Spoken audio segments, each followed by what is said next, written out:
Hello friends, मैं अंबिका कुमारी और आप देख रहे हैं लेट्स लर्न विथ अंबिका। कैसे आप सभी? उम्मीद है बहुत अच्छे होंगे, अपनी तैयारी को बेहतर कर रहे होंगे और लगातार आपको प्रैक्टिस करने की ज़रूरत है क्योंकि समय बहुत कम है आपके पास। और इसी उपलक्ष्य में मैं यहाँ पे आपके साथ प्रस्तुत हुई हूँ प्रैक्टिस नंबर 4 लेकर के। ठीक है, तो आपका ये आज प्रैक्टिस सेट 4 है। इससे पहले तीनों आपने नहीं देखा है तो ज़रूर देखिएगा। कोशिश की जा रही है कि हर एक तरह से क्वेश्चन आपका यहाँ पे इंक्लूड किया जाए, जिसमें 80 क्वेश्चंस रहेंगे। 40 क्वेश्चन आपके व्याकरण के, 40 क्वेश्चन आपके साहित्य से संबंधित रहेंगे।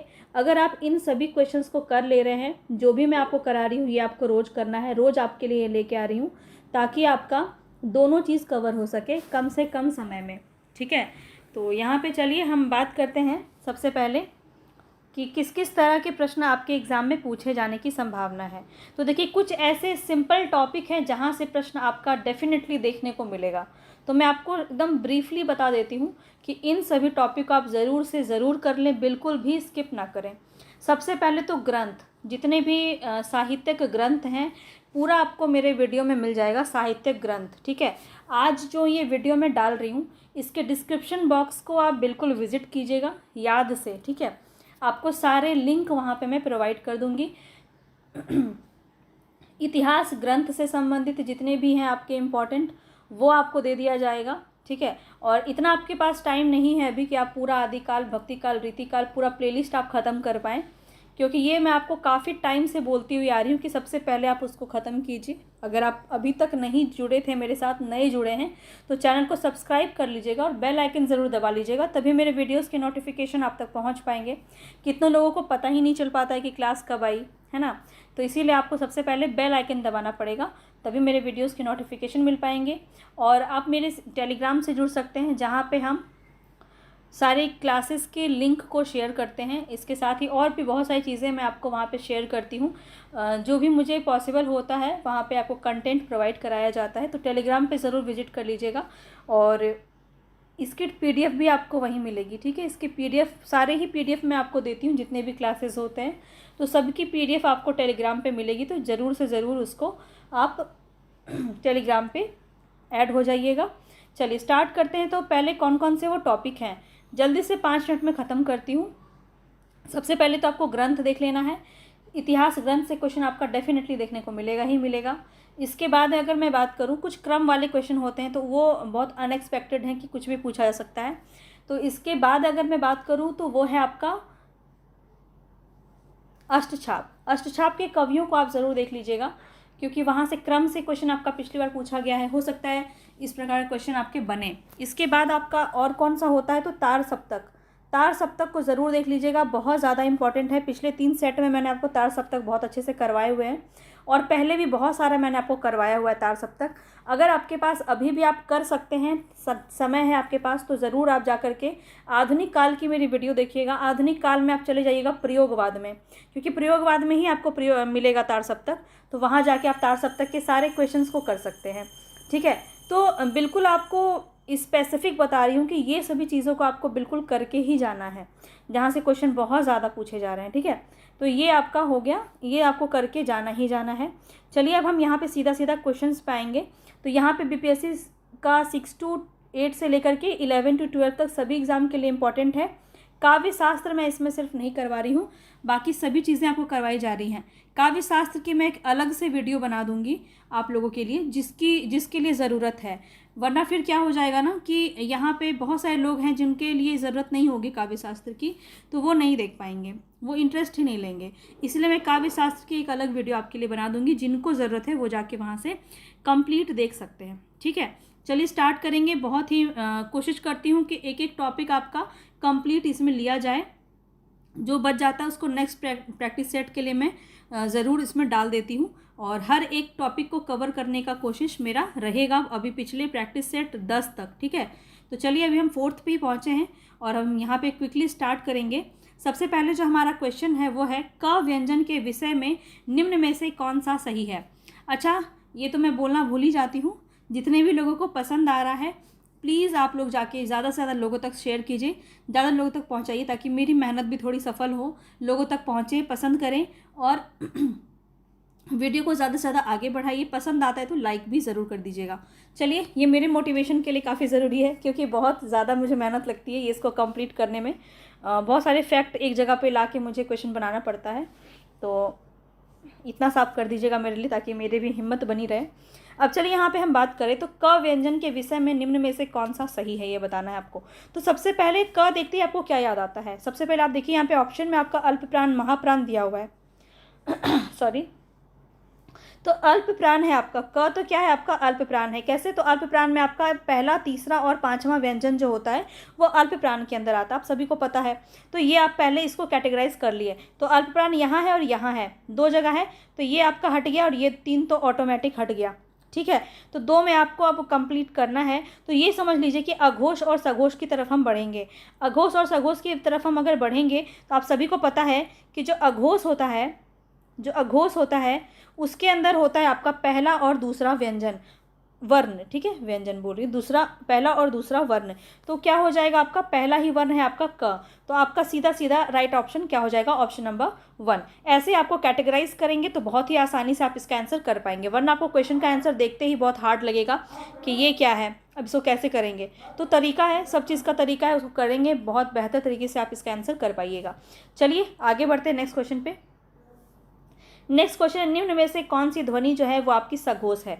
सघोष की अगर हम बात करें तो आप सभी को पता है सघोष किसके अंदर, सघोष को ही हम घोष भी कहते हैं, है ना। तो ये दोनों आपको ध्यान में रखना है। अब देखिए, सघोष की हम बात करें या घोष की हम बात करें तो इसके अंदर क्या क्या होता है, तो याद रखिएगा इसके अंदर सारे स्वर आ जाते हैं। कोई भी स्वर आपके ऑप्शन में है और अगर आपसे घोष पूछ रहा है या फिर सघोष पूछ रहा है तो वो आपका स्वर हो जाएगा। इसके बाद क्या होता है, तो इसके बाद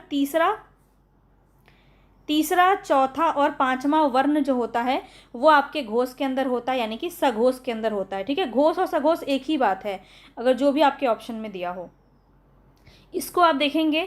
इसके बाद आपका जो है य र ल व, य र ल वो, ये आपके जो अंतस्थ व्यंजन है ये भी आपके सघोष में आते हैं। इसके अलावा एक कौन सा आता है, वो आता है ह। ह क्या है आपका ऊष्म व्यंजन के अंदर आता है, तो सिर्फ ऊष्म व्यंजन का सिर्फ ह जो है वही आपका सघोष में आएगा। तो यहाँ पे दिए गए सारे क्राइटेरिया जो है यहाँ से मैच नहीं खाते हैं, क्योंकि ये तीनों स जो आपके दिए गए हैं ये ऊष्म व्यंजन है, और ऊष्म व्यंजन है वो अघोष के अंदर आता है, सघोष के अंदर नहीं आता है। तो ये बात आपको बहुत अच्छे से याद रखना है। ऊष्म व्यंजन में कौन सा आता है, तो ये ह आता है, तो ये ह आपको याद रखना है। तो ये ह यहाँ पे नहीं है, तो यहाँ पे राइट ऑप्शन क्या हो जाएगा, इनमें से कोई नहीं। ठीक है, तो 5th ऑप्शन आपका बिल्कुल सही हो जाएगा, ध्यान रखेंगे। इस प्रकार से आपको भटकाया जा सकता है, तो क्वेश्चन को ध्यान से समझना है और कोई भी आपको कठिनाई नहीं होनी चाहिए। वर्णमाला पूरा जाके देख लीजिएगा। थ्योरी क्लास की मैं पूरी लिंक आपको प्लेलिस्ट डाल दूंगी, प्लेलिस्ट की लिंक आप वहाँ से जाके वर्णमाला देख सकते हैं। तो वर्णमाला मैंने आपको बहुत ही डिटेल में कराया है, जो अभी रिसेंट में कराया है वो वाला देखिएगा। ठीक है, तो काफ़ी इंपॉर्टेंट है क्योंकि इसमें सारी बातें मैंने आपको बहुत डिटेल में बताई हुई हैं। बिल्कुल कंफ्यूज होना ही नहीं है। स्वर का विभाजन और व्यंजन का विभाजन दोनों अलग अलग हमने किया है, जिसको बहुत अच्छे से कैटेगराइज किया गया है और आसानी से उसका आंसर आप कर पाएंगे। चलिए नेक्स्ट क्वेश्चन पे बढ़ते हैं। निम्न विकल्पों में से उन विकल्प का चयन कीजिए जो दिए गए वाक्य के अनुसार विशेषण के भेद का सही विकल्प है। कुछ छात्र आज विद्यालय नहीं आए, बताएंगे इसमें कौन सा विशेषण हो जाएगा। व्यक्तिवाचक विशेषण, गुणवाचक विशेषण, संख्यावाचक विशेषण, निम्न में से एक से अधिक या निम्न में से कोई नहीं। तो यहाँ बताएंगे राइट ऑप्शन आपका क्या हो जाएगा।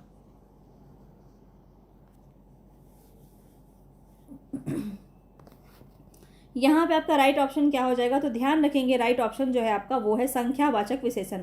यहाँ दिया है कुछ छात्र, मतलब कि यहाँ पे अनिश्चित संख्यावाचक है। 2 में आपका बढ़ जाता है निश्चित और अनिश्चित, जानते हैं इसको, निश्चित और अनिश्चित के रूप में ये बढ़ जाता है और अनिश्चित के अंदर ही आ जाएगा। ठीक है, चलिए आगे बढ़ते हैं। नेक्स्ट क्वेश्चन है, इनमें से व्यक्तिवाचक संज्ञा कौन सी नहीं है। नहीं वाले बताने हैं आपको।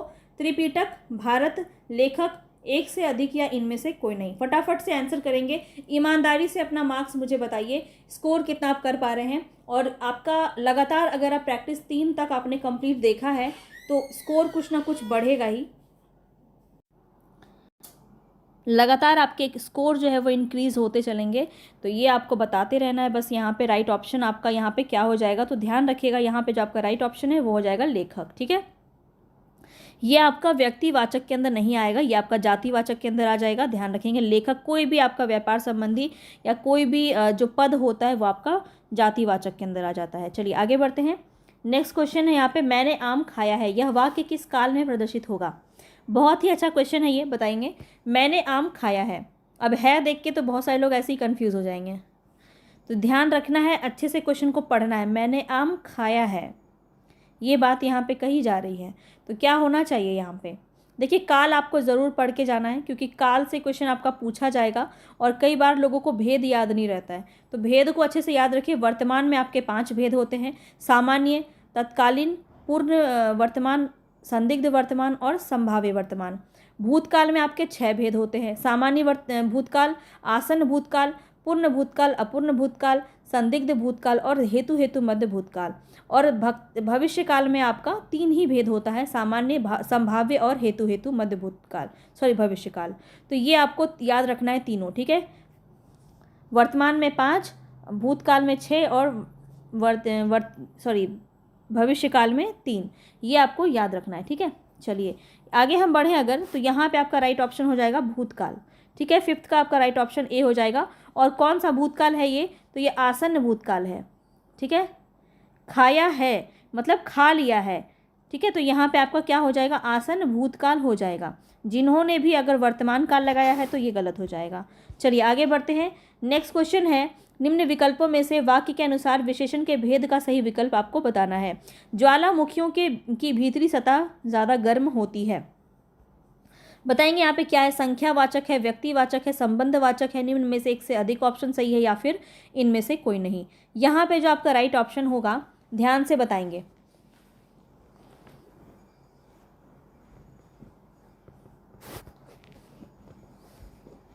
यहाँ पे आपका जो है ये आप देख रहे हैं कि ये आपका संबंध बताता है, तो यहाँ पे आपका राइट ऑप्शन क्या हो जाएगा? संबंधवाचक हो जाएगा, ठीक है।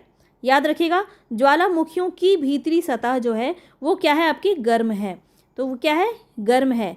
तो विशेषण क्या है आपका? यहाँ पे गर्म है, लेकिन ये जो है ज्वालामुखी की भीतरी सतह, ये की जो है ये इसको संबंधित कर रहा है, और यहाँ पे आपका राइट ऑप्शन संबंधवाचक हो जाएगा। चलिए आगे बढ़ते हैं नेक्स्ट क्वेश्चन पे। नेक्स्ट क्वेश्चन यहाँ पे, जो छात्र परिश्रम करेंगे उन्हें सफलता अवश्य मिलेगी। इस वाक्य को अपने जीवन में भी आपको उतारना है, परिश्रम करना है। अगर ईमानदारी से आप मेहनत करते हैं तो निश्चित रूप से आप सफल होंगे। तो चलिए यहाँ पे वाक्य का सरल वाक्य बताना है आपको। जो छात्र परिश्रम करेंगे उन्हें सफलता अवश्य मिलेगी, इसका आपको सरल वाक्य बताना है। परिश्रम ही छात्रों को सफलता दिलाएगी, परिश्रमी छात्र अवश्य सफल होंगे, क्योंकि छात्र ने परिश्रम किया इसीलिए वह सफल हुआ। निम्न में से एक से अधिक ऑप्शन सही है या फिर कोई भी नहीं, बताएंगे यहाँ पे राइट ऑप्शन क्या हो जाएगा। तो एग्ज़ाम इस प्रकार के प्रश्न आपका पूछेगा, तो यहाँ पे देखिए परिश्रमी छात्र जो हैं वो सफल अवश्य होंगे, इस प्रकार के क्वेश्चन आपके ऑप्शन नंबर 2 सही हो जाएगा यहाँ पे, ठीक है। चलिए आगे बढ़ते हैं। नेक्स्ट क्वेश्चन है, लड़का किताब पढ़ रहा है, बताना है पदबंध क्या है इसमें, पदबंध बताना है आपको। और क्वेश्चन थोड़ा सा डिफरेंट है, यहाँ पे आपको जो पद का जो क्रम है, किस प्रकार से पदबंध है यहाँ पे वो बताना है। जैसे लड़का क्या है? करता है, किताब क्या है? पढ़ रहा है, ये क्या है? ये बहुत ही इजी क्वेश्चन है अगर इसको आप समझें तो। कर्ता प्लस क्रिया है, कर्ता क्रिया विशेषण है, कर्ता कर्म क्रिया विशेषण है, अधिक ऑप्शन सही है या फिर कोई भी ऑप्शन सही नहीं है। बहुत ही समझदारी से आंसर करेंगे, बहुत ही इजी क्वेश्चन है और आप सभी ये इस प्रकार के प्रश्न को कर सकते हैं, बताएंगे। बहुत ही अच्छा लगेगा, यहाँ पे राइट ऑप्शन 5th हो जाएगा, क्योंकि यहाँ पे कोई भी ऑप्शन आपका सही नहीं है। बात करें अगर हम लड़के की, तो लड़का क्या है आपका? करता है, पढ़ रहा है, पढ़ना क्या होता है? क्रिया होता है। और किताब क्या है? किताब कर्म है, क्या पढ़ रहा है? जब क्या और किसको में आपका उत्तर आए तो वो कर्म होता है। हमने देखा है इसको सकर्मक क्रिया, अकर्मक क्रिया में हमने देखा है कि कर्म किस प्रकार से हम निकालते हैं। तो क्या और किसको में आंसर आ रहा है ना? पढ़ रहा है, क्या पढ़ रहा है? किताब पढ़ रहा है, तो कर्म आपका क्या है? किताब है। और पढ़ना क्या है आपका? पढ़ रहा है, ये पूरा आपका क्या है? क्रिया है, ठीक है, क्रिया है। तो कर्ता क्रम क्रिया का कोई भी यहाँ पे ऑप्शन नहीं दिया गया है, 5th ऑप्शन आपका सही हो जाएगा। चलिए नेक्स्ट क्वेश्चन है, कृदंत शब्द कृत प्रत्यय का उदाहरण बताना है, कौन सा होगा? कृदंत प्रत्यय का उदाहरण बताना है। धनवान, नमकीन, खिलाड़ी, निम्न में से एक से अधिक या फिर निम्न में से कोई नहीं। देखिए यहाँ पे धातु और उद्देश्य ये आपको बहुत अच्छे से पता होना चाहिए, यहाँ से क्वेश्चन आपका बन जाएगा। ठीक है, क्रिया या धातु के अंत में प्रयुक्त होने वाले जो प्रत्यय होते हैं उसको कृत प्रत्यय कहते हैं। कृत प्रत्यय आपको पता होना चाहिए कि क्रिया या धातु के अंत में जो प्रयुक्त होने वाले प्रत्यय होते हैं उसको कृत प्रत्यय कहते हैं। यह प्रत्यय क्रिया या धातु को नया रूप देता है। नया रूप कैसे देगा? जैसे यहाँ पे अब हम देखें, खेलना क्या है? खेलना आपका क्रिया है और क्रिया से बना, खेलना से बना खिलाड़ी। ठीक है, तो खेल से क्या बना? खिलाड़ी बना। ठीक है, खेल से क्या बना? खिलाड़ी बना। तो ये आपका कृत प्रत्यय के अंदर आ जाएगा। और कुछ एग्जाम्पल मैं आपको बता देती हूँ जहाँ से क्वेश्चन आपका बन सकता है। जैसे कि अक प्रत्यय, अक प्रत्यय से आपका बन सकता है लिखना। लिखना से आपने लिखा लेख, लेख से लेखक, लेखक आपका अक प्रत्यय से बना। गायक, और मैं बात करूँ अगर तो नायक, पाठक, ये सब क्या है? आपके कृत प्रत्यय के उदाहरण हैं। याद रखिए, अक्कड़ भी एक प्रत्यय होता है जिसमें भुलक्कड़, घुमक्कड़, जैसे भूलना, घूमना, ये सब भी तो क्रिया ही है ना। तो इसको आप क्रिया को प्रत्यय के रूप में आप लेके कोई नया शब्द बनाते हैं तो वो आपका कृत प्रत्यय के अंदर आ जाता है। अब आप समझ गए होंगे। जैसे कि आपका एक और ऑप्शन आ सकता है तैराक। तैरना, तैरना क्या है? क्रिया है। तो तैरना से हमने क्या बनाया? तैराक। आक प्रत्यय लगा के हमने तैराक बनाया। तो क्वेश्चन आपसे ना प्रत्यय सिर्फ पूछ सकता है कि अक, अक्कड़, आक, निम्न में से कौन सा आपका कृत प्रत्यय का उदाहरण है। तो इस प्रकार के प्रश्न भी पूछे जा सकते हैं, तो ध्यान में रखेंगे। बताएंगे स्वर भंग किस प्रकार का अनुभाव है। अब देखिए, रस से क्वेश्चन आपका बहुत पूछा जा रहा है, तो ध्यान में रखेंगे। रस हो गया, काव्य शक्ति हो गई, काव्य गुण हो गया, शब्द शक्ति, ये सभी आपको अच्छे से देख लेने हैं। ठीक है, यहाँ से क्वेश्चन आपका बनता है और बहुत अच्छे लेवल का बनता है। ठीक है, शब्द शक्ति से क्वेश्चन आपके बहुत अच्छे लेवल का बनता है। मैंने आपको 2-2 बार शब्द शक्ति करा रखा है, तो क्लास में जाके विजिट कीजिए। थ्योरी क्लास में आपको सभी चीज़ें मिल जाएंगी। अब यहाँ पे अगर मैं बात करूँ स्वर भंग क्या है, किस प्रकार का अनुभाव है, तो कल भी मैंने आपको स्वर भंग बताया था। क्या है? तो याद रखिएगा, यहाँ पे आपका राइट ऑप्शन हो जाएगा ऑप्शन नंबर ई। क्या हो जाएगा? ऑप्शन नंबर ई हो जाएगा। क्योंकि स्वर भंग क्या है आपका, कल ही बताया है आपको, ये आपका सात्विक है, सात्विक अनुभाव है। ठीक है, सात्विक अनुभाव है। और इसको हमने ये भी पढ़ा था, ये कितने होते हैं? 8 होते हैं। 8 मैंने आपको बताया हुआ है, तो उसको ध्यान से बस आपको याद रखना है। ठीक है, 8 को याद रखिए, बहुत ही ज़्यादा इम्पॉर्टेंट है। ठीक है, जो मैंने आपको बताया था, जैसे सात्विक में आपका क्या क्या आता है, तो स्तंभ हो गया, स्वेद, रोमांच, स्वरभंग, कंप, वैवर्ण्य, अश्रु, प्रलय, ये सब आपके 8 जो है सात्विक अनुभाव है, इसको याद रखेंगे। कायिक में क्या होता है, तो याद रखिए, कायिक आपका शारीरिक चेष्टाओं को प्रकट करता है। और वाचिक क्या होता है? वाणी के प्रयोग से, ये आपका वाणी के प्रयोग द्वारा होता है। वाचिक से आपको शब्द से ही समझ में आ गया होगा। आहार्य क्या होता है? तो वस्त्र या आभूषण के द्वारा हम आकर्षित करते हैं, तो यहाँ पे आपका वस्त्रों के द्वारा ये जो है भाव को प्रकट किया जाता है। तो ध्यान रखेंगे, ये 3 और एक आपका सात्विक भाव, ये 4 आपके 4 प्रकार के अनुभाव होते हैं। बहुत अच्छे से आपको रस पढ़ेंगे तो समझ में आ जाएगा। नेक्स्ट क्वेश्चन पे चलिए। निस्दिन बरसत नैन हमारे, सदा रहत पावस ऋतु हम पर, जबते श्याम सिधारे।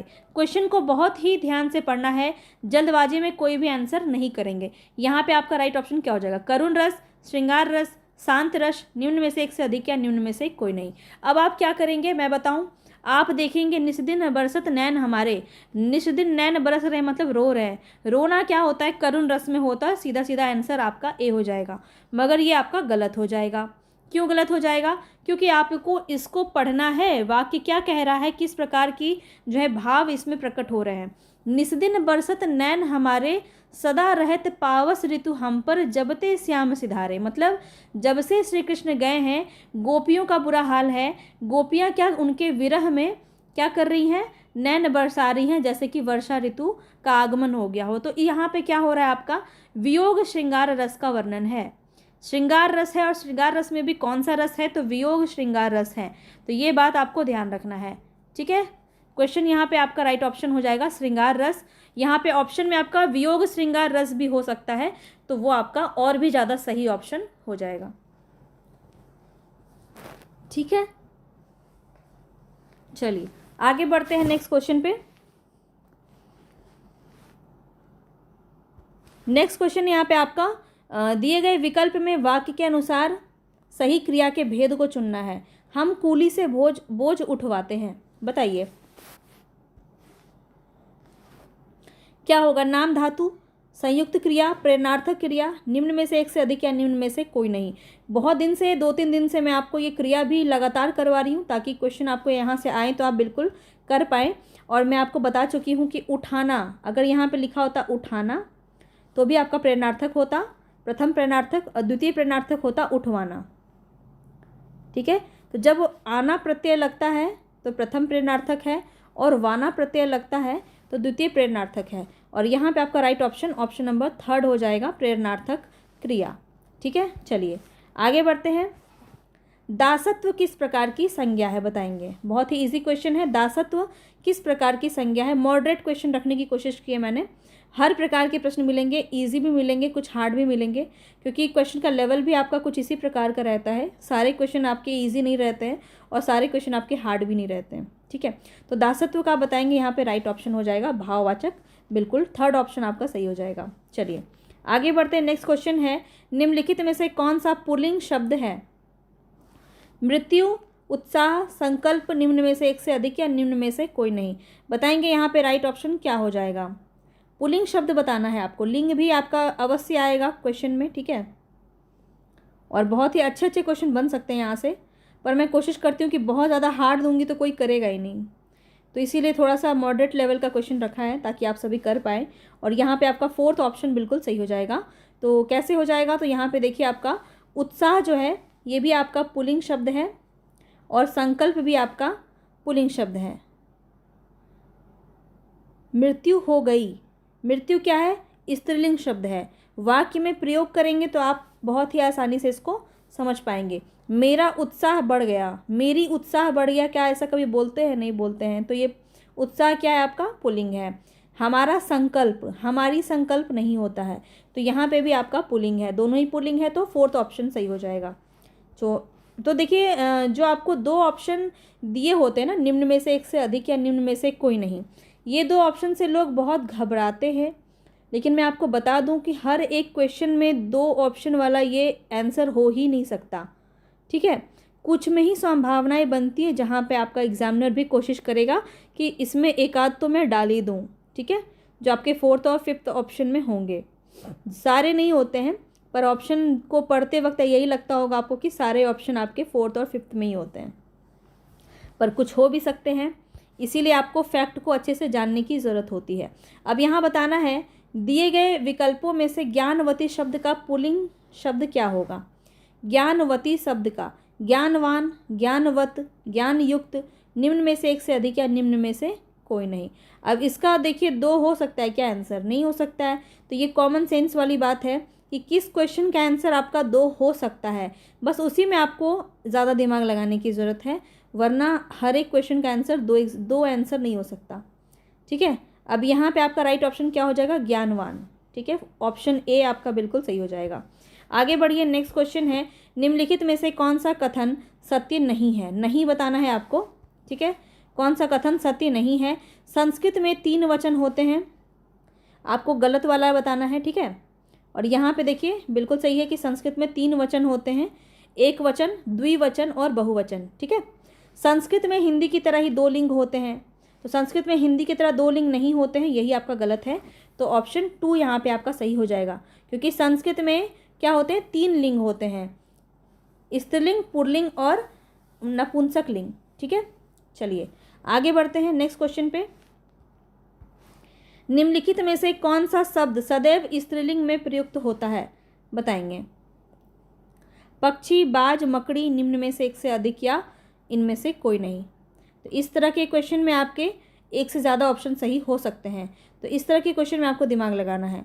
ठीक है, तो यहाँ पे आपका क्या हो जाएगा? पक्षी, बाज, मकड़ी, ये आपके फैक्ट हैं, फैक्चुअल चीज़ें हैं, जो आप लिंग जब आप पढ़े होंगे तो आपने उसको देखा होगा। यहाँ पे आपका राइट ऑप्शन मकड़ी हो जाएगा। ठीक है, सदैव स्त्रीलिंग में कुछ ऐसे होते हैं जैसे कि तितली, तितली हो गया। दीमक बहुत पूछा जाता है, दीमक, दीमक को बहुत सारे लोग जो है पुल्लिंग मानते हैं, लेकिन ये दीमक जो है आपका स्त्रीलिंग में आता है। और मकड़ी, दीमक आपका स्त्रीलिंग में आती है, मकड़ी हो गई। उसके बाद मक्खी,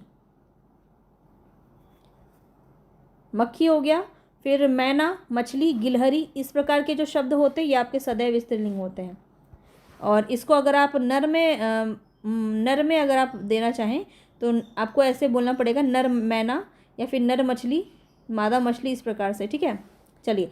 लड़के ने रमेश को मारा, बताएंगे इसमें लड़के क्या है। लड़के ने रमेश को मारा, इस वाक्य में लड़के क्या है, एक वचन है, बहुवचन है, द्विवचन है, निम्न में से एक से अधिक ऑप्शन सही है या फिर कोई भी नहीं। तो ध्यान रखिएगा, लड़के ने रमेश को मारा, कोई लड़के ने रमेश को मारा। तो यहाँ पे क्या है, क्या बहुत सारे लड़कों की बात की जा रही है। लड़कों ने रमेश को मारा, अगर ऐसा कहते तो आपका बहुवचन होता, लेकिन यहाँ पे कहा जा रहा है लड़के ने रमेश को मारा, तो ये एक वचन है। ठीक है, ध्यान रखिएगा। चलिए आगे बढ़ते हैं। नेक्स्ट क्वेश्चन है यहाँ पे आपका, चिड़िया शब्द का बहुवचन क्या होगा। बहुत ही ज़्यादा इंपॉर्टेंट है, काफ़ी एग्जाम में आपके ये बनता है।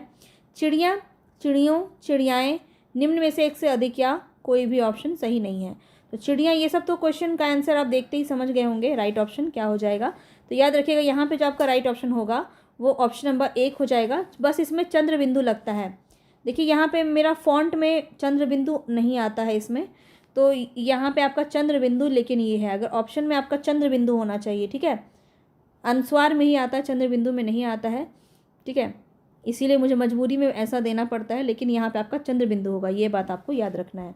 चलिए आगे बढ़ते हैं। नेक्स्ट क्वेश्चन है, नीचे दिए गए शब्दों का सही संधि का विकल्प आपको पहचानना है।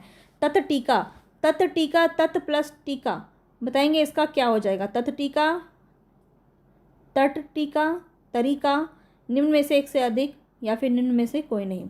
यहाँ पे आपका राइट ऑप्शन क्या होगा। 3 तो आप ऐसे एलिमिनेट कर दिए, बताएंगे इन 2 ऑप्शन में कौन सा सही होगा। तो याद रखिए यहाँ पे तट टीका होगा। ठीक है, सेकंड ऑप्शन आपका बिल्कुल सही हो जाएगा। ये किस प्रकार से लिखा होता है, देखिए फॉन्ट में इस प्रकार से नहीं रहता है, इसीलिए हमने इसको इस तरह से लिखा है, लेकिन ये किस प्रकार से रहता है तो यहाँ आप देख सकते हैं। ठीक है, इसी प्रकार से ये रहेगा। चलिए आगे बढ़ते हैं। नेक्स्ट है, शयन में कौन सी संधि है। शयन शब्द में कौन सी संधि है। अयादि, यन, गुण, निम्न में से एक से अधिक या कोई नहीं। अब देखिए 2 ऑप्शन तो ऐसे ही कट गया, संधि में 2 तो नहीं होगा, कोई एक ही होगा, या तो अयादि होगा या यन होगा या गुण होगा। तो गुण में हमने आपको क्या बताया है कि ए की मात्रा होती है, ओ की मात्रा होती है और अर होता है, उसमें र की मात्रा होती है। तो आपका ऐसा कुछ आपका शयन में देखने को नहीं मिल रहा है, तो गुण आपका ऐसे ही कट गया।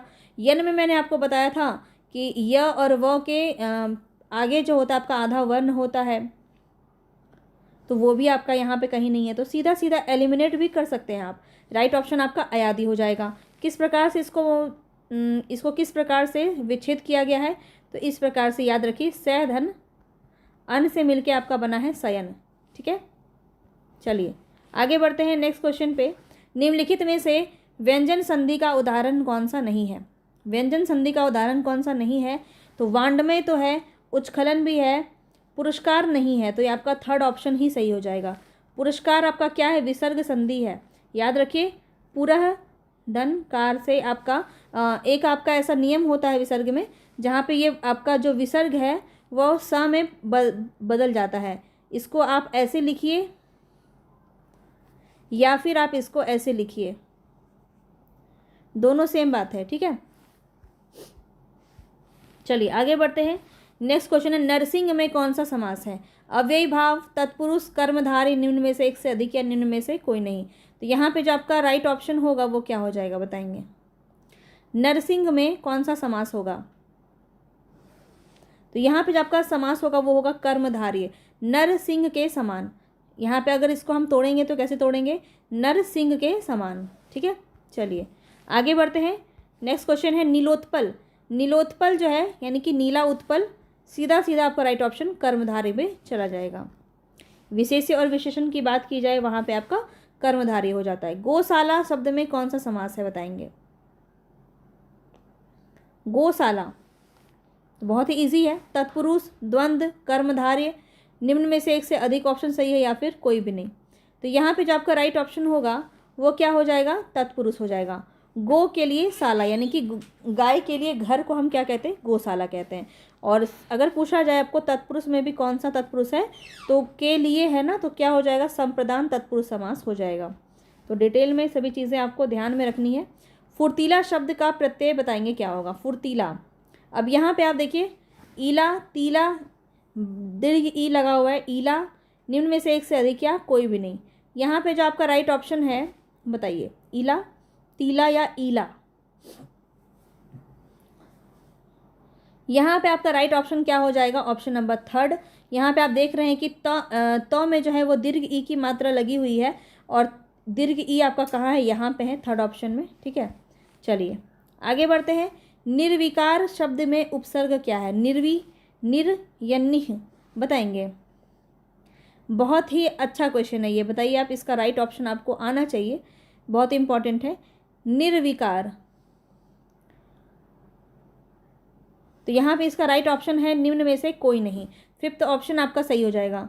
एकदम ईमानदारी से अपना आंसर मुझे बताएंगे, ठीक है, स्कोर बताएंगे कि कितना स्कोर आपका हो पा रहा है। तो यहाँ पे आपका सही क्या होगा, ये भी ध्यान रखिए कि यहाँ पे आपका होना चाहिए था निर, र में हलंत होना चाहिए था, जो कि यहाँ पे नहीं है, यहाँ पे नहीं है ना। निर में हलंत होना चाहिए था। व्यंजन में आपको पता है कि ये आपका आधा होता है, निर और विकार से आपका मिलकर क्या बना है, निर्विकार बना है। तो याद रखिए यहाँ पे आपका राइट ऑप्शन फिफ्थ हो जाएगा, कोई भी ऑप्शन सही नहीं था। कृदंत और तद्धित किसके भेद हैं, बताएंगे। क्रिया के भेद हैं, उपसर्ग के भेद हैं, प्रत्यय के भेद हैं, निम्न में से एक से अधिक ऑप्शन सही है या फिर इनमें से कोई नहीं। कृदंत और तद्धित जो है ये किसके भेद हैं, बताइए। यहाँ पे जो आपका राइट ऑप्शन है वो क्या हो जाएगा, अभी अभी मैंने आपको बताया कि ये प्रत्यय के भेद होते हैं, कृदंत और तद्धित प्रत्यय। ठीक है, ऑप्शन नंबर 3 यहाँ पे आपका सही हो जाएगा। चलिए आगे बढ़ते हैं। निम्न में से चातक शब्द का पर्यायवाची कौन सा नहीं है, चातक, बताएंगे, बताना है यहाँ पे आपको।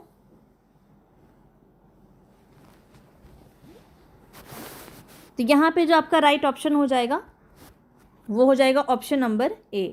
वनप्रिय जो है ये चातक का पर्यायवाची नहीं है, बाकी सारन और पपीहा ये दोनों ही आपके चातक के पर्यायवाची होंगे। ये दोनों क्या है, चातक क्या है आपका पक्षी है, पक्षी का नाम है, और उसी को सारन भी कहते हैं, पपीहा भी कहते हैं। वनप्रिय का क्या होगा, तो कोयल, ये कोयल का पर्यायवाची है, याद रखिए वनप्रिय।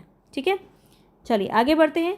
नेक्स्ट क्वेश्चन है यहाँ पे आपका कल्लोलिनी। कल्लोलिनी का अर्थ क्या है, चांदनी, रात्रि, नदी, निम्न में से एक से अधिक ऑप्शन सही है या फिर कोई भी नहीं, बताइए। कल्लोलिनी ये जो है आपका किसका हो जाएगा, याद रखिएगा, यहाँ पे आपका राइट ऑप्शन हो जाएगा नदी। नदी का आपका अर्थ होता है कल्लोलिनी, कलकल करती हुई जो नदियाँ बहती हैं उसको क्या कहते हैं, कल्लोलिनी। आगामी शब्द का सही विलोम अर्थ बताएंगे। आगामी का क्या हो जाएगा विलोम शब्द, अंत, इति, गत, निम्न में से एक से अधिक ऑप्शन सही या फिर निम्न में से कोई नहीं। तो यहाँ पे आपका राइट ऑप्शन हो जाएगा ऑप्शन नंबर 3। ठीक है, आगामी का विलोम क्या होता है, गत। आगामी मतलब आने वाला, गत मतलब जो बीत चुका है। उन्मूलन का सही विलोम बताना है आपको। उन्मूलन का शाब्दिक अर्थ क्या होता है, जड़ से उखाड़ देना। क्या होता है, जड़ से उखाड़ देना, इसको क्या कहते हैं, उन्मूलन कहते हैं। तो इसका विलोम क्या हो जाएगा, आरोपण। आरोपण होगा, आरोपण नहीं होगा, रोपण होगा। यहाँ पे आपका बिल्कुल सही है, रोपण। उन्मूलन का विलोम शब्द क्या हो जाएगा, रोपण। चलिए आगे बढ़ते हैं। नेक्स्ट क्वेश्चन है महार्धता का विलोम क्या होगा। महार्धता का विलोम बताना है यहाँ पे।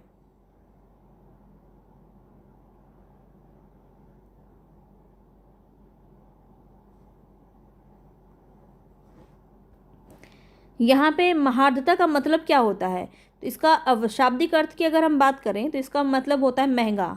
तो महंगा का क्या होता है, सस्ता। तो क्या हो जाएगा, अल्पार्धता। अल्पार्धता जो है बिल्कुल सही हो जाएगा, 3rd ऑप्शन। ठीक है, चलिए आगे बढ़ते हैं। स्वधर्म का विलोम शब्द क्या होगा, स्वधर्म। अधर्म, परधर्म, विधर्म, सुधर्म या फिर इनमें से कोई नहीं, बताइए। समय मिल रहा है आपको, प्रॉपर इतने देर में आपका आंसर आ जाना चाहिए। अगर ये स्पीड रखते हैं आप अपना, तो बहुत ही अच्छे से, बहुत ही स्मूथली आप अपने एग्ज़ाम को क्लियर कर लेंगे। ठीक है, स्वधर्म का विलोम बताएंगे, क्या हो जाएगा? परधर्म। ठीक है, स्वधर्म मतलब स्वयं का धर्म, अपना धर्म, और इसका उल्टा क्या हो जाएगा? दूसरे का धर्म, परधर्म। तो कुछ भी नहीं है, कन्फ्यूज़ होते हैं, अर्थ को समझ लीजिए तो आंसर अपने आप आपका आ जाएगा। वाक्य के अनुसार वाक्य भेद का सही विकल्प बताना है।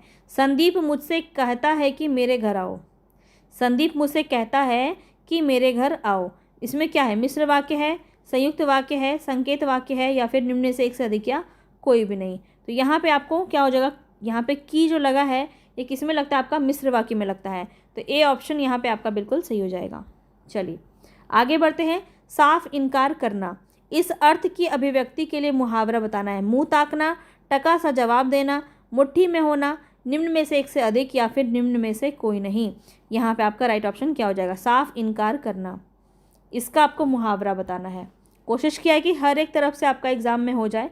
कल बहुत कुछ मैं आपको अलंकार के क्वेश्चन ज़्यादा लूँगी। ठीक है, अलंकार ले लूँगी। हो सके तो आज ही मुझे आप कुछ टॉपिक बता दीजिए जिससे ज़्यादा से ज़्यादा क्वेश्चन मैं लेके आऊँ, है ना, ताकि हर एक टॉपिक हमारा कवर हो पाए, है ना। आज रस के अच्छे क्वेश्चन लिए हैं, रस के मैं वैसे रोज़ ही ले रही हूँ ताकि आपको अच्छे से समझ में आता जाए किस प्रकार से क्वेश्चन करना है। यहाँ पे आपका राइट ऑप्शन है ऑप्शन नंबर 2, टका सा जवाब देना।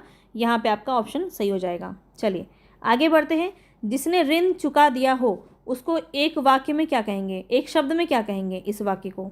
मृण्मय, उऋण, उत्तीर्ण, एक से अधिक ऑप्शन सही है, या फिर कोई भी ऑप्शन सही नहीं है? बताइए क्या हो जाएगा यहाँ पे।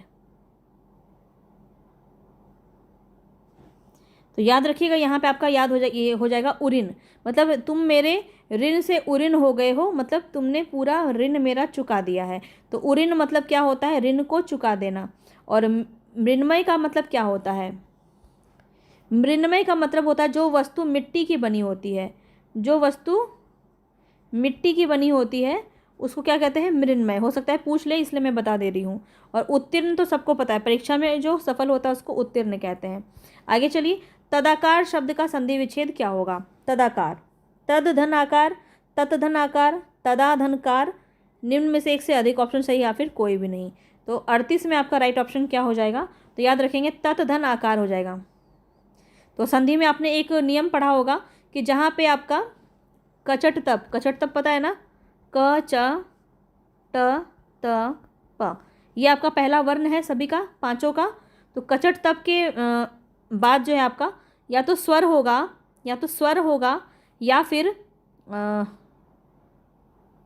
उसमें व्यंजन होगा और कचट तप होगा।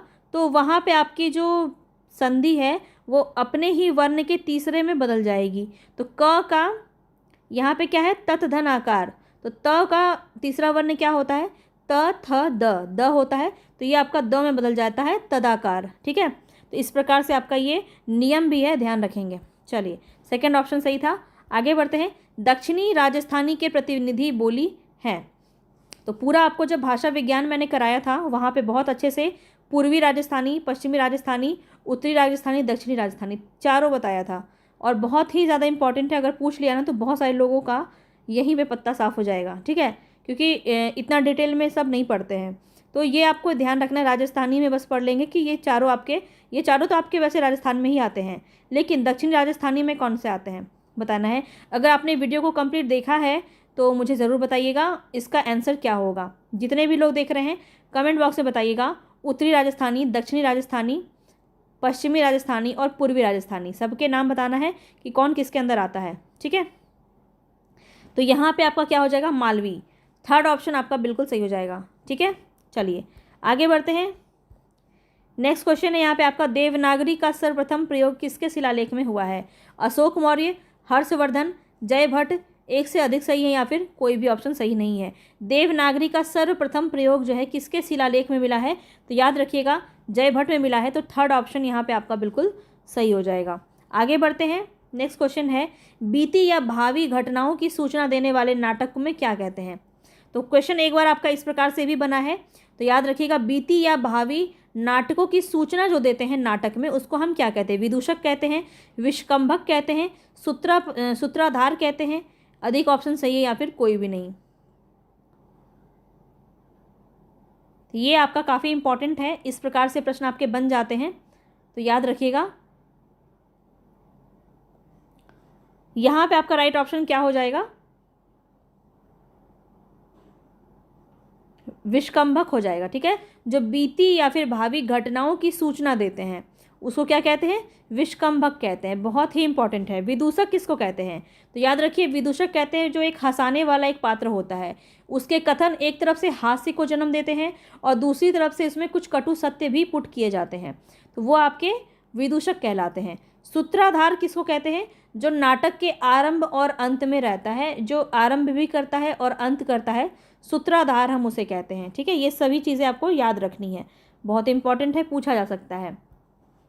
अलंकार संप्रदाय के प्रथम आचार्य कौन है, बताइए। मम्मट, अभिनवगुप्त, भामा, अधिक ऑप्शन सही या फिर कोई भी नहीं, बताएंगे यहाँ पे राइट ऑप्शन क्या हो जाएगा। तो ध्यान रखिएगा, यहाँ पे अगर मैं बात करूँ अलंकार संप्रदाय की, तो इसके जो प्रवर्तक हैं वो भामा माने जाते हैं, तो थर्ड ऑप्शन आपका सही हो जाएगा। आगे बढ़ते हैं। हिंदी को राष्ट्रभाषा घोषित करने वाले अहिंदी भाषी प्रस्तावक का नाम क्या है। ध्यान से पढ़ेंगे, अगर दिमाग लगाएंगे तो आप आंसर एकदम आसानी से कर सकते हैं। आपको नहीं पता है इसका आंसर फिर भी आप कर सकते हैं। कैसे, क्योंकि क्वेश्चन में खुद ही आंसर दिया हुआ है।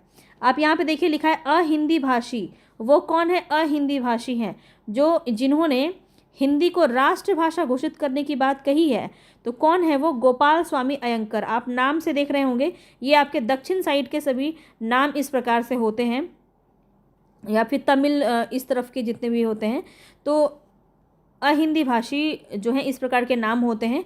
तो इससे भी आप एक अनुमान लगा सकते थे। याद रख लेना, गोपाल स्वामी अयंगर जो हैं इन्होंने हिंदी को राष्ट्रभाषा घोषित करने की बात की थी, प्रस्ताव रखा था। चलिए आगे बढ़ते हैं। नेक्स्ट क्वेश्चन है यहाँ पे, निम्नलिखित में से किसने हिंदी साहित्य का इतिहास नहीं लिखा। डॉक्टर राम कुमार वर्मा, इन्होंने लिखा था हिंदी साहित्य का आलोचनात्मक इतिहास। ठीक है, हजारी प्रसाद द्विवेदी ने 3 लिखा है, नगेंद्र ने नहीं लिखा है। इनका जो एक आप बुक पढ़ते होंगे, आपको बहुत पता होगा कि फेमस है बुक इनका, हिंदी साहित्य का इतिहास, नगेंद्र की बुक, वो क्या है, इनकी रचना नहीं है, वो क्या है, संपादित किया है इन्होंने। ध्यान रख लेना, वो इन्होंने संपादित किया है। आप जब बुक को खोलेंगे तो संपादित नगेंद्र कुमार लिखा होगा। ठीक है, डॉक्टर नगेंद्र। तो याद रखना, ये इनका ओरिजिनल बुक नहीं है। ठीक है, हिंदी साहित्य का इतिहास। आगे बढ़ते हैं। The modern vernacular literature of Hindustan, northern Hindustan भी नाम कहीं कहीं रहता है, तो इसके लेखक कौन है। George Abraham Grierson, Garcin de Tassy, Shiv Singh Sengar, एक से अधिक ऑप्शन सही है या फिर कोई नहीं। तो यहाँ पे जो आपका राइट ऑप्शन है वो क्या हो सकता है, ध्यान रखिएगा, यहाँ पे जो आपका राइट ऑप्शन है वो है जॉर्ज गिरियर्सन। ठीक है, जॉर्ज गिरियर्सन का है ये, और ये इन्होंने अंग्रेजी में लिखा था। ठीक है, अंग्रेजी में लिखा था इन्होंने। इनके बारे में बहुत ही डिटेल में मैंने आपको सभी चीज़ें बताई हुई हैं, तो यहाँ पे नहीं बताऊँगी क्योंकि बहुत समय हो जाएगा। अभी हमें लगभग हम अभी आधा क्वेश्चन किए हैं और अभी हमें करना है, तो चलिए आगे बढ़ते हैं। हिंदी साहित्य का आरंभ 693 ईस्वी से मानने वाले साहित्यकार का नाम बताना है। 693 ईस्वी से कौन मानता है, रामचंद्र शुक्ल, हजारी प्रसाद द्विवेदी, राम कुमार वर्मा, निम्न में से एक से अधिक ऑप्शन सही है या फिर कोई भी नहीं। हिंदी साहित्य का आरंभ 693 ईस्वी से किन्होंने माना है, तो यहाँ पे जो आपका राइट ऑप्शन है वो क्या हो जाएगा, राम कुमार वर्मा। ठीक है, राम कुमार वर्मा यहाँ पे बिल्कुल सही हो जाएगा। चलिए आगे बढ़ते हैं। हिंदी साहित्य के उत्तर मध्यकाल को अलंकृत काल कहने वाले विद्वान कौन है। तो देखिए आपका नामकरण से 1 से 2 क्वेश्चन जरूर रहता है, तो ध्यान रखिए यहाँ पे आपका राइट ऑप्शन हो जाएगा मिश्र बंधु ने माना है। एक बहुत पूछा जाता है श्रृंगार काल, श्रृंगार काल किसने कहा है, विश्वनाथ प्रसाद मिश्र ने कहा है, बहुत इंपॉर्टेंट है, याद रख लेना। चलो आगे बढ़ते हैं। हिंदी साहित्य का अतीत, देखिए ग्रंथ बोल रही थी मैं आपको, ग्रंथ से क्वेश्चन आपको करना है। लगभग मैंने बहुत सारे क्वेश्चन आपको करवा दिए हैं ग्रंथ से, बहुत घिसा पिटा हो जाता, थोड़ा सा अलग लिया है। हिंदी साहित्य का अतीत बताएंगे किसका है ये।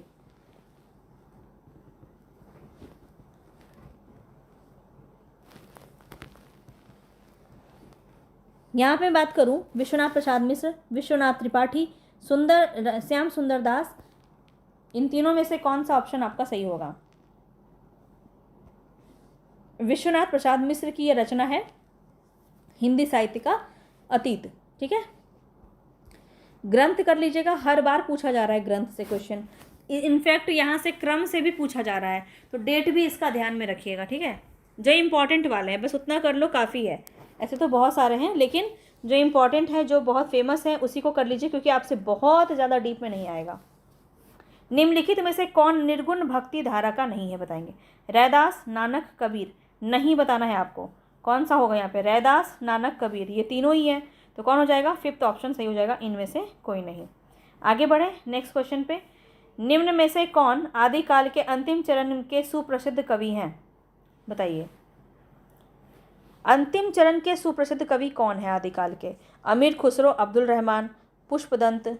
कौन हो जाएंगे यहाँ पे आपके राइट ऑप्शन?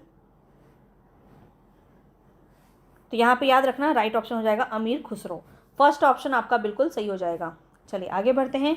नेक्स्ट क्वेश्चन है यहाँ पे, ज्ञानाश्रयी निर्गुण काव्य का दार्शनिक आधार क्या था? ज्ञानाश्रयी निर्गुण काव्य का दार्शनिक आधार क्या था? शुद्धाद्वैतवाद, विशिष्टाद्वैतवाद, अद्वैतवाद। निम्न में से एक से अधिक है, निम्न में से कोई नहीं। तो यहाँ पे जो आपका राइट ऑप्शन होगा वो क्या होगा, अद्वैतवाद। ये किसके द्वारा किया गया? तो शंकराचार्य। ठीक है। सारा ये भी मैं आपको बताना भूल गई थी, सारा जो आपका प्रवर्तक है उसको ज़रूर कर लीजिएगा। जो भी आपका संप्रदाय है, जो दर्शन है, वहाँ से आपका भक्ति काल से क्वेश्चन पूछा जा सकता है, तो उसको भी आपको बहुत अच्छे से कर लेना है। वो मैं आपको कितनी बार ही करवा चुकी हूँ, जब मैं भक्ति काल करवा रही थी बहुत बार आपको करवाया है, तो बस उसको याद रख लेना, ठीक है, क्योंकि वहाँ से भी क्वेश्चन आपका बन सकता है। सूफी प्रेमाख्यान परंपरा का प्रथम काव्य ग्रंथ बताएंगे यहाँ पे कौन सा है?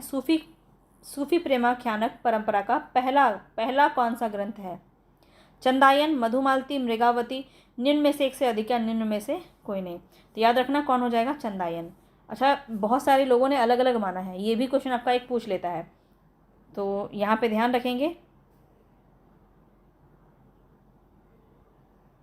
अगर मैं बात करूँ रामचंद्र शुक्ल ने किसे माना है, अच्छा ये नहीं बताऊंगी। ने अगला क्वेश्चन आपका है यही, तो ये नहीं बताऊंगी। चलो आगे का और दूसरा बता देती हूँ, रहने दो, आगे बताऊंगी है क्या पूछ, क्योंकि मुझे क्वेश्चन कई बार याद नहीं रहते कि ये वाला डाला है मैंने कि वो वाला डाला है, तो इसीलिए देखो है ना यहीं पे क्वेश्चन आपका, रामचंद्र शुक्ल प्रेमाख्यानक परंपरा की पहली रचना किसे मानते हैं, बताइए आप। सत्यवती कथा, चंदायन, मृगावती। अभी मैं बता देती तो आप इसका आंसर आराम से कर लेते ना, इसीलिए नहीं बताया। चलो अब यहाँ पे बताओ। तो मैंने आपको आप अगर स्टार्टिंग से जुड़े हैं मेरे साथ, तो मैंने काफ़ी बार आपको बताया है भक्ति काल। जब मैं आपको अभी रिसेंट में जो मैं आपको करवा रही थी, पहले का तो बहुत कुछ करवाया हुआ है, लेकिन अभी रिसेंट में आपको भक्ति काल करवा रही थी, बहुत अच्छे से ये सभी चीज़ें मैंने आपको डिटेल में बताई हुई हैं, ठीक है, काफ़ी बार डिस्कस किया है, तो अब तक तो आपको याद हो जाना चाहिए अच्छे से। तो रामचंद्र के बारे में हमने क्या डिस्कस किया था कि राम जी ने मृग देखा था, कहाँ, वन में देखा था, तो कुतवन की रचना है क्या, मृगावती। तो ये एकदम कनेक्टेड है एक दूसरे से, तो ये आसानी से आप याद रख सकते हैं। रामचंद्र शुक्ल के अनुसार मृगावती जो है आपके बिल्कुल सही ऑप्शन हो जाएंगे, ठीक है। और ये किसकी रचना है, कुतवन की, तो ये भी आपको इसी प्रकार से याद रहेगा, ठीक है। अब मैं बात करूँ तो कुछ और हैं, ये भी आप देख लो एक बार, जैसे कि रामकुमार वर्मा। तो इस प्रकार से क्वेश्चन आपका पूछ लेगा, रामकुमार वर्मा ने किसे माना है, चंदायन को, ठीक है, जो कि सर्वमान्य है। चंदायन को माना है। चंदायन की रचना किसकी है, तो मुल्ला दाऊद की है। बताया था ना मुल्ला दाऊद वाला कि दाऊद जो है वो चांद पे भी छुप जाएगा तो भी हम उसे पकड़ लेंगे, तो किसी भी तरह से आपको याद रखना था, बस चांद से याद आ गया, चांद पे भी छुप जाएगा तो उसको हम पकड़ लेंगे, मुल्ला दाऊद। और इसके बाद कौन थे, गणपति चंद्र गुप्त। तो गणपति की अगर हम बात करें तो इन्होंने किसे माना है, तो याद रखिएगा असाइद की रचना है, असाइद की रचना है हंसावली। क्या है, हंसावली, ठीक है। तो ये हंसावली जो है गणपति चंद्र गुप्त ने इसे प्रथम माना है, तो याद रखेंगे, बहुत इंपॉर्टेंट है। एक और है जो हजारी प्रसाद द्विवेदी का है, हजारी प्रसाद द्विवेदी, इनके द्वारा कौन सा है, तो सत्यवती कथा, सत्यवती कथा। ये किसका है, ईश्वरदास का है। ये रचना किसकी है, तो ईश्वरदास की है। तो पहली आदिकाल का पहला रचना, मतलब सूफी प्रेमाख्यानक काव्य परंपरा में पहला रचना जो है हजारी प्रसाद द्विवेदी का द्वारा अगर पूछ लिया जाए उनके अनुसार, तो कौन हो जाएगा, सत्यवती कथा हो जाएगा, ठीक है। याद कैसे रखेंगे, भगवान की कथा, ईश्वर की जो कथा है उसको 1000 बार पढ़ते हैं लोग, ईश्वर की जो कथा है उसको 1000 बार पढ़ते हैं। कथा से याद रहेगा सत्यवती कथा, और ईश्वर की कथा क्या होती है, सत्य होती है, जिसको 1000 बार लोग पढ़ते हैं। अब तो याद रहेगा, तो ईश्वर दास की रचना है सत्यवती कथा, और 1000 बार लोग पढ़ते हैं क्योंकि सत्य कथा है, तो 1000 से हजारी प्रसाद द्विवेदी। याद रख लेना, बस याद रह जाए आपको, और क्या। चलिए, संतन को कहाँ सीकरी सो काम, आवत जात पनैया टूटी बिसर गयो हरे राम। तो ये जो आपकी पंक्ति है ये बताना है, प्रसिद्ध पंक्तियां हैं और ये किसकी हैं। तो देखिए आपका प्रसिद्ध पंक्तियों से क्वेश्चन पूछा गया है आपका, तो ध्यान रखिएगा, बहुत इंपॉर्टेंट है, इस प्रकार के क्वेश्चन आपके पूछे जाते हैं तो बहुत ही ज़्यादा इंपॉर्टेंट है। ठीक है, तो यहाँ पे ये जो किसकी है, कुंभन दास की है। ठीक है, कुंभन दास की है, याद रखिएगा, बहुत ही ज़्यादा इंपॉर्टेंट है। आगे बढ़िए, नेक्स्ट क्वेश्चन है, सूरदास को पुष्टि मार्ग का जहाज किसने कहा था। वल्लभाचार्य ने, गोकुलनाथ ने, विट्ठलनाथ ने, इनमें से एक से अधिक या कोई भी नहीं। बताएंगे, फटाफट से बताइएगा, सूरदास को पुष्टि मार्ग का जहाज किसने कहा।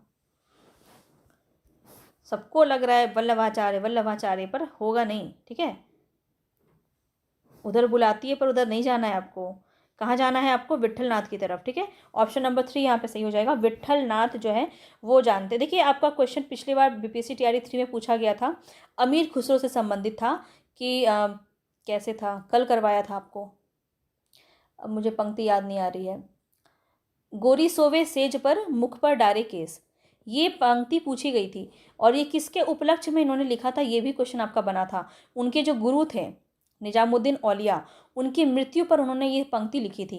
तो इसी प्रकार से यहाँ पे पुष्टि मार्ग का जहाज जो है विट्ठलनाथ ने कहा था सूरदास की मृत्यु के उपलक्ष्य में। तो ये क्वेश्चन आपका देखिए मिलता जुलता है, हो सकता है पूछ ले, कोई नहीं जानता कि क्या क्वेश्चन बन जाए।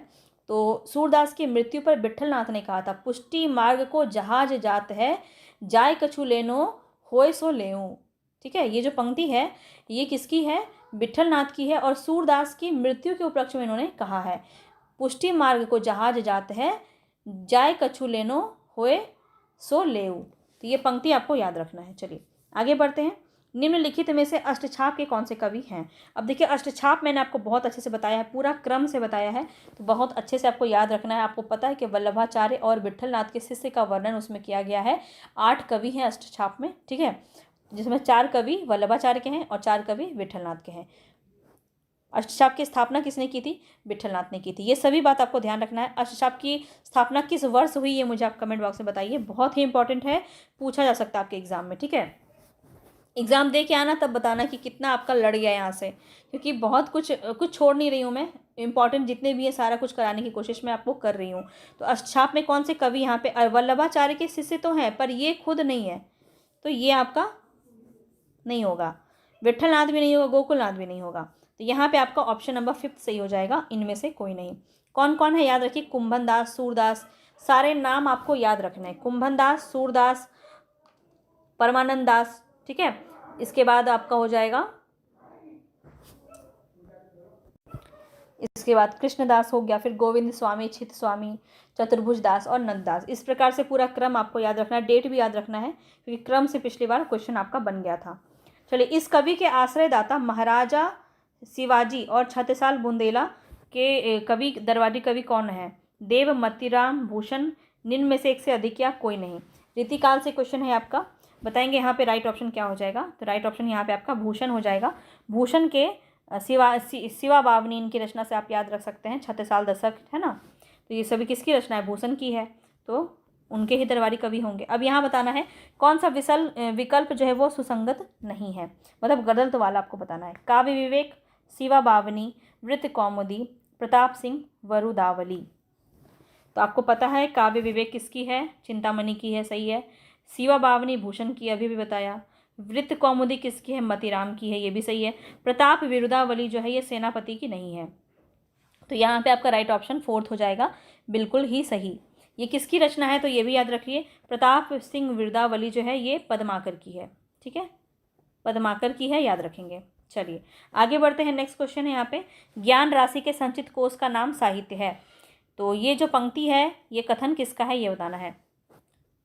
हजारी प्रसाद द्विवेदी, महावीर प्रसाद द्विवेदी, आचार्य रामचंद्र शुक्ल, निम्न में से एक से अधिक या फिर कोई भी नहीं। ज्ञान राशि का संचित कोष का नाम साहित्य है, बहुत ही प्रसिद्ध ये पंक्ति है, काफ़ी बार पूछी जाती है। यहाँ पे आपका राइट ऑप्शन हो जाएगा महावीर प्रसाद द्विवेदी, सेकंड ऑप्शन आपका बिल्कुल सही हो जाएगा। चलिए आगे देखिए, इनमें से कौन काव्य ग्रंथ मैथिली शरण गुप्त का काव्य ग्रंथ नहीं है। जय भारत, विष्णुप्रिया, द्वापर, मानसी, इनमें से कोई नहीं। देखिए जय भारत भी है, विष्णुप्रिया भी है, द्वापर भी है, मानसी नहीं है, तो 4th ऑप्शन आपका सही हो जाएगा। ठीक है, मानसी किसकी है? तो याद रखिए ये राम नरेश त्रिपाठी की है। ठीक है, राम नरेश त्रिपाठी की है। ठीक है, तो ये बात आपको ध्यान रखना है। चलिए आगे बढ़ते हैं। नेक्स्ट क्वेश्चन है, काव्य मंजूषा के रचयिता कौन है? काव्य मंजूषा, मैथिली शरण गुप्त, प्रताप नारायण मिश्र, महावीर प्रसाद द्विवेदी, निम्न में से एक से अधिक या कोई भी नहीं। तो यहाँ पे जो आपका राइट ऑप्शन होगा वो क्या हो जाएगा? ध्यान रखेंगे, राइट ऑप्शन यहाँ पे हो जाएगा महावीर प्रसाद द्विवेदी। थर्ड ऑप्शन यहाँ पे आपका बिल्कुल सही हो जाएगा, काव्य मंजूषा में। आगे बढ़ते हैं। नेक्स्ट क्वेश्चन है यहाँ पे, मौर्य विजय। मौर्य विजय किसकी रचना है? बताएंगे। मैथिली शरण गुप्त, सियाराम शरण गुप्त, श्याम नारायण पांडे, निम्न में से एक से अधिक या फिर निम्न में से कोई नहीं। बताइएगा। 2 से 3 बार रिवीजन कर लीजिए क्वेश्चंस को, बहुत ही आसानी से आपको याद हो जाएंगे सारे। और मैं आपको पीडीएफ दे देती हूँ, तो पीडीएफ से आप इसको आसानी से याद कर सकते हैं। इसके आंसर भी मैं आपको टिक करके देती हूँ ताकि आप सभी को आसानी से याद रख पाएँ, है ना। चलिए यहाँ पे आपका राइट ऑप्शन क्या हो जाएगा? सियाराम शरण गुप्त। ठीक है, मौर्य विजय काफ़ी इंपॉर्टेंट है, ये क्वेश्चन आपका काफ़ी बार पूछा गया है। तो मौर्य विजय याद रखिए, सियाराम शरण गुप्त की है। इनकी और रचना जैसे पाथे, बापू बहुत पूछा जाता है, अनाथ, ये सभी रचना किसकी है? सियाराम शरण गुप्त की है। अब आगे देखिए, शत्रु मेरा बन गया है छल रहित व्यवहार मेरा। शत्रु मेरा बन गया है छल रहित व्यवहार मेरा, मतलब मेरा जो छल रहित व्यवहार है वही मेरा शत्रु बन गया है। यह जो है किस पंक्ति, किस रचना में कही गई है? तो याद रखना, ये तीनों रचनाएं आपको पता है हरिवंश राय बच्चन की है और मधुकलश में ये कही गई है। तो थर्ड ऑप्शन आपका बिल्कुल सही हो जाएगा। ठीक है, चलिए आगे बढ़ जाते हैं नेक्स्ट क्वेश्चन पे। नेक्स्ट क्वेश्चन है यहाँ पे आपका, बालकृष्ण शर्मा नवीन का सर्वप्रथम प्रकाशित काव्य ग्रंथ कौन सा है? सर्वप्रथम यहाँ पे देखिए, क्वासी, उर्मिला, कुमकुम, ये तीनों ही रचना बालकृष्ण शर्मा नवीन की ही है। ये भी बात आपको ध्यान रखना है। उर्मिला भी याद रख लीजिएगा, किसका है? बालकृष्ण शर्मा नवीन का भी है। ठीक है, उर्मिला और किसका है ये भी मुझे आप कमेंट बॉक्स में बताइएगा। ठीक है, उर्मिला किसकी रचना है? और भी रचना इन्होंने, इनके नाम से और भी रचनाएं की गई हैं, और वो किसने की है ये मुझे आप कमेंट बॉक्स में बताएंगे। बालकृष्ण शर्मा नवीन की भी काव्य ग्रंथ है उर्मिला, और कुमकुम यहाँ पे आपका राइट ऑप्शन हो जाएगा। कुमकुम क्या है? तो इनका सर्वप्रथम प्रकाशित काव्य ग्रंथ है बालकृष्ण शर्मा नवीन का। ठीक है, चलिए आगे बढ़ते हैं। नेक्स्ट क्वेश्चन है यहाँ पे आपका, किस विकल्प में रचना और उसका प्रकाशन वर्ष सही नहीं है? जूही की कली, युगांत, कामायनी, यामा। बताएंगे। रचना और प्रकाशन वर्ष दिया गया है। जूही की कली आपको पता है किसका है? निराला का है। ठीक है, निराला का है, और 1916 इसका ये बिल्कुल सही है। युगांत किसका है? सुमित्रा नंदन पंत का है। ठीक है, पंत का है, और 1936 ये भी सही है। कामायनी जो है 1938 में नहीं है, तो ये आपका गलत हो जाएगा। ये किसका है? जयशंकर प्रसाद की रचना है कामायनी, और ये कितने में हुई है? तो ये आपका 1935 में हुई है ना। 1935 में हुई है, ये बात आपको याद रखना है। ठीक है, यामा महादेवी वर्मा की है 1940 में, ये भी सही है। तो थर्ड ऑप्शन यहाँ पे आपका सही हो जाएगा। चलिए आगे बढ़ते हैं। मधुशाला में हरिवंश राय बच्चन ने किस छंद का प्रयोग किया है? दोहा का, सोनेट का, रुबाइयाँ, एक से अधिक सही या फिर कोई भी नहीं। यहाँ पे आपका राइट ऑप्शन क्या हो जाएगा? Option number 3। ठीक है, मधुशाला में हरिवंश राय बच्चन ने जो छंद का प्रयोग किया है वो है आपकी रुबाइयाँ। इसमें क्या होता है? तो दो जो पंक्ति हो, ये 4 पंक्ति होती है इसमें टोटल। ठीक है, इस काव्य में 4 पंक्तियाँ होती हैं छंद में, और 2 जो होते हैं उसके अंत में तुकांत होता है, और तीसरा जो होता है वो क्या होता है? ये स्वतंत्र होता है, इसमें कोई तुकांत नहीं होता है। तो इस प्रकार से ये छंद आपका लिखा जाता है। चलिए आगे बढ़ते हैं नेक्स्ट क्वेश्चन पे। काव्य आत्मा की संकल्पनात्मक अनुभूति है, यह पंक्ति किसकी है? बताएंगे। ये काफ़ी भी आपको क्वेश्चन मैंने करवाया है पहले भी।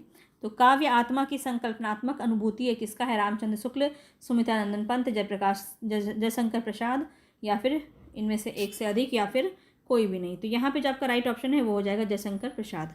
ठीक है, जयशंकर प्रसाद की ये रचना है, पंक्ति है। ठीक है, कथन, काव्य आत्मा की संकल्पनात्मक अनुभूति है, याद रख लेना, पूछा जा सकता है। आगे देखिए, किस धारा का काव्य भौतिक और आध्यात्मिक के द्वैत और संघर्ष की ज्वलंत आधुनिक समस्या से जूझने का प्रयास है? तो किसी काव्य धारा के बारे में बात की जा रही है यहाँ पे, मतलब एक तरह से कह सकते हैं कि नई कविता, छायावाद या प्रगतिवाद, इन्हीं में से कोई एक ऐसा है जिसके बारे में ये बात कही जा रही है। तो ये किसमें आपकी ज़्यादातर देखने को मिली? भौतिक और आध्यात्मिक के अद्वैत और संघर्ष की ज्वलंत आधुनिक समस्या से जूझने का प्रयास किसमें किया गया है? तो वो आपका हो जाएगा छायावाद। ठीक है, सेकंड ऑप्शन आपका यहाँ पे सही हो जाएगा। नेक्स्ट क्वेश्चन है यहाँ पे आपका, कामायनी में कौन सा सर्ग नहीं है बताएंगे। लोभ सर्ग, श्रद्धा सर्ग, चिंता सर्ग, एक से अधिक ऑप्शन सही या फिर कोई भी ऑप्शन सही नहीं है। तो सर्ग आपको याद रखना है कामायनी का, कुल 15 सर्ग हैं इसमें, ठीक है। और 15 आपको याद रखना है, इसको मैंने आपको काफ़ी बार बताया है। जैसे चिंता, आशा, श्रद्धा, काम वासना, लज्जा, कर्म, ईर्ष्या, इड़ा, स्वप्न, संघर्ष, निर्वेद, दर्शन, रहस्य और आनंद, ये कुल आपके 15 सर्ग होते हैं जिसको आपको अच्छे से याद रखना है। तो इसमें आपका लोभ कहीं भी नहीं है, तो ए ऑप्शन आपका बिल्कुल सही हो जाएगा। आगे बढ़ते हैं। नेक्स्ट क्वेश्चन है, एक भारतीय आत्मा किस कवि को कहा गया है। मैथिली शरण गुप्त को, बालकृष्ण शर्मा नवीन को, माखनलाल चतुर्वेदी को, निम्न में से एक से अधिक ऑप्शन सही है या फिर कोई भी नहीं। तो यहाँ पे जो आपका राइट ऑप्शन है वो हो जाएगा माखनलाल चतुर्वेदी। थर्ड ऑप्शन यहाँ पे आपका सही हो जाएगा, ठीक है। आगे बढ़ते हैं। नेक्स्ट क्वेश्चन है यहाँ पे आपका, प्रकाशन काल के अनुसार कौन सी जो कृति है उसका अनुक्रम सही है। आसु, ग्रंथि, यामा, बेला, बताइए। तो यहाँ पे आपको डेट याद रखना पड़ेगा तभी ये आंसर आपका सही होगा। तो यहाँ पे देखिए, ग्रंथि सबसे पहले आएगा आपका। ग्रंथि जो है ये आपका 1920 में, आंसू आपका 1925 में, यामा आपका 1940 में और बेला आपका 1946 में, ठीक है, 1946 में, ठीक है। तो इस तरह से आपको याद रखना है। और ये किसकी किसकी रचना थी ये मुझे आप कमेंट बॉक्स में बताइएगा। साखी किसका संकलन है बताएंगे। शमशेर बहादुर सिंह, कीर्ति चौधरी, विजय देव नारायण शाही, एक से अधिक ऑप्शन सही है या फिर कोई भी नहीं। तो यहाँ पे आपको साखी का संकलन बताना है।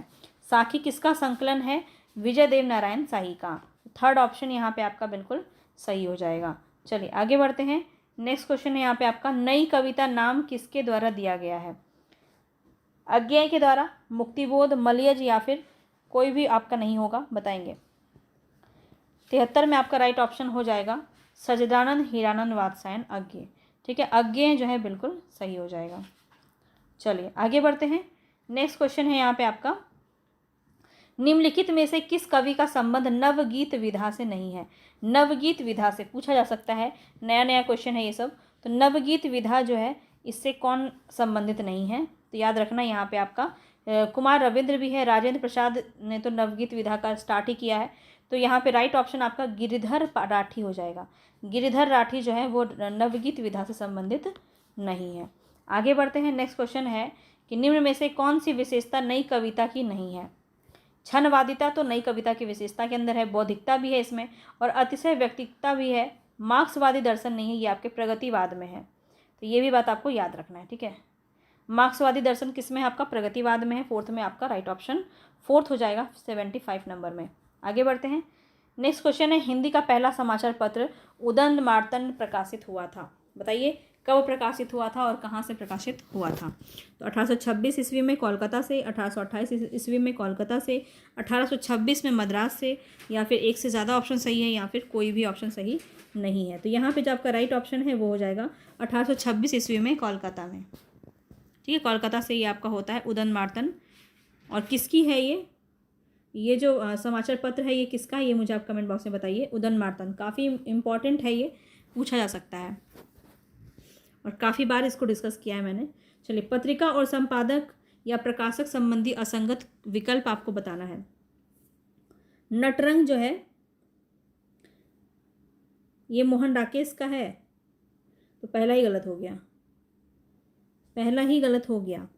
तो पहला ऑप्शन ही आपका यहाँ पे सही हो जाएगा। नटरंग किसका है, तो याद रखिएगा ये नेमी चंद जैन का है। किसका है, नेमी चंद जैन, ठीक है, नेमी चंद जैन का है। सारिका का अवध नारायण मुग्दल है और नई कविता जगदीश गुप्त सही है। आलोचना जो है नामवर सिंह का, ये भी सही है। तो ये आपको अलग से 3 जो है ये भी याद रखना है क्योंकि पूछा जा सकता है। चलिए आगे बढ़ते हैं। नेक्स्ट क्वेश्चन है यहाँ पे आपका, 1918 के साहित्य अकादमी पुरस्कार में किस लेखिका को सम्मानित किया गया था। मन्नू भंडारी को, चित्रा मुग्दल को, मृदुला गर्ग को, एक से अधिक ऑप्शन सही है या फिर कोई भी नहीं। 1918 में बताएंगे साहित्य अकादमी पुरस्कार से। तो यहाँ पे जो आपका राइट ऑप्शन है वो हो जाएगा option number B, Chitra Mudgal. Chitra Mudgal जो है इसकी इनकी उपन्यास है, ठीक है, इनकी उपन्यास है। क्या नाम है उपन्यास का, या ये भी याद रखिए, पोस्ट बॉक्स, ठीक है, पोस्ट बॉक्स नंबर 203 नाला सुपारा, ये इनके उपन्यास का नाम है और इसी के लिए इनको साहित्य अकादमी पुरस्कार दिया गया। आगे बढ़ते हैं नेक्स्ट क्वेश्चन पे। ज्ञानपीठ पुरस्कार से पुरस्कृत कृति कौन सी है? कामायनी, चिदम्बरा, परिमल, निम्न में से एक से अधिक है, निम्न में से कोई नहीं। तो यहाँ पे आपका राइट ऑप्शन है चिदम्बरा। कब मिला था? 1968 में मिला था। ठीक है, किसको मिला था? सुमित्रा नंदन पंत को। ठीक है, सुमित्रा नंदन पंत को मिला था 1968 में। और ये भी आपको ध्यान रखना है कि हिंदी में ज्ञानपीठ पुरस्कार सबसे पहला जो मिला है वो इन्हीं को मिला है, चिदम्बरा के लिए। तो अगर ये भी पूछा जाए तो ये भी आपको ध्यान रखना है। कामायनी जो है इसके लिए जयशंकर प्रसाद को मंगला प्रसाद पारितोषिक पुरस्कार दिया गया था। तो ये भी याद रखेंगे, ये आपका ज्ञानपीठ पुरस्कार के अंदर नहीं आता है। चलिए आगे बढ़ते हैं। नागरी प्रचारणी सभा, आज का अंतिम क्वेश्चन है ये। नागरी प्रचारणी पत्रिका का प्रकाशन कब शुरू हुआ? 1890 में, 1980 में, 1896 में, इनमें से एक से अधिक ऑप्शन सही या फिर इनमें से कोई नहीं। तो यहाँ पे जो आपका राइट ऑप्शन होगा वो क्या हो जाएगा बताएंगे? नागरी प्रचारणी सभा का प्रकाशन। तो यहाँ पे याद रखिए सी ऑप्शन आपका सही हो जाएगा 1896 में। नागरी प्रचारणी सभा का प्रकाशन वर्ष 1896 ईस्वी में नागरी प्रचारणी सभा का आरंभ हुआ और यह पत्रिका आपकी त्रैमासिक थी। बहुत इंपॉर्टेंट है, पूछा जाता है। ठीक है, त्रैमासिक थी, ये भी याद रखेंगे। और इसके जो संपादक थे वो श्याम सुंदर दास।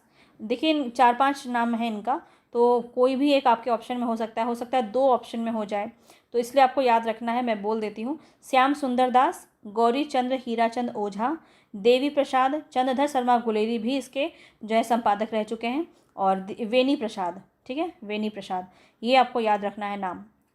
पुनः सुन लीजिए, श्याम सुंदर दास, गौरी शंकर हीराचंद ओझा, देवी प्रसाद, चंद्रधर शर्मा गुलेरी और वेनी प्रसाद। तो ये नाम आपको याद रखना है नागरी प्रचारणी सभा के संपादक के रूप में। इनमें से कोई भी क्वेश्चन आपसे पूछा जा सकता है। तो इस प्रकार से आज हमने पूरा 80 क्वेश्चन कंप्लीट कर लिया है। और इसमें इस 80 में आपके कितने बने ये मुझे आप कमेंट बॉक्स में बताइएगा। ठीक है, चलिए मिलेंगे फिर से नेक्स्ट वीडियो में। तब तक के लिए धन्यवाद। पसंद आया हो तो लाइक, शेयर और सब्सक्राइब ज़रूर कर दीजिएगा।